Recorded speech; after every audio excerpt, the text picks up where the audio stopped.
சுட சுட ஆனியன் சமோசா வீட்லேயே எப்படி டேஸ்ட்டாக செய்யுதுன்னு பார்க்கலாம். கோதுமை மாவில் கொஞ்சமாக ஓமம், கொஞ்சம் உப்பு, 2 டேபிள் ஸ்பூன் அளவுக்கு எண்ணெய் சேர்த்து நல்லா டைட்டாக பிசைஞ்சு வச்சுக்கலாம்.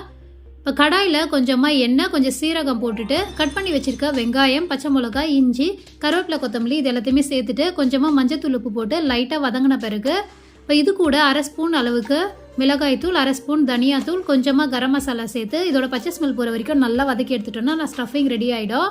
இப்போ பிசைஞ்சு வச்சுருக்க மாவில் எந்த அளவுக்கு நல்லா மெலிசாக உருட்ட முடியுமோ அந்த அளவுக்கு மெலிசாக உருட்டிட்டு இந்த ஷேப்பில் கட் பண்ணிங்கன்னா ஃபோல்ட் பண்ணி மடிக்கிறதுக்கு ஈஸியாக இருக்கும். இப்போ ரெடி பண்ண ஸ்டஃபிங்கை உள்ளே வச்சுட்டு நான் இப்போ வீடியோவில் மடிக்கிற மாதிரியே நீங்கள் மடிச்சிங்கன்னா சமோசா ஷேப்பில் ஈஸியாக கிடச்சிடும். ஈஸியாகவும் இருக்கும் மடிக்கிறதுக்கு. இப்போ ஓரங்களெல்லாம் நல்லா அழுத்தி விட்டுட்டிங்கன்னா வெளியில் வராமல் இருக்கும். அவ்வளோதான். இந்த மாதிரி நல்லா ஃபோல்ட் பண்ணிவிட்டு எண்ணெயில் பொரிச்சு எடுத்திங்கன்னா நல்லா சூப்பரான கிறிஸ்பியான சமோசா வீட்லேயே ஈஸியாக ரெடி பண்ணிடலாம். கண்டிப்பாக நீங்களும் ட்ரை பண்ணி பார்த்துட்டு எப்படி இருக்குன்னு மறக்காமல் கமெண்ட் பண்ணுங்கள். பாய்.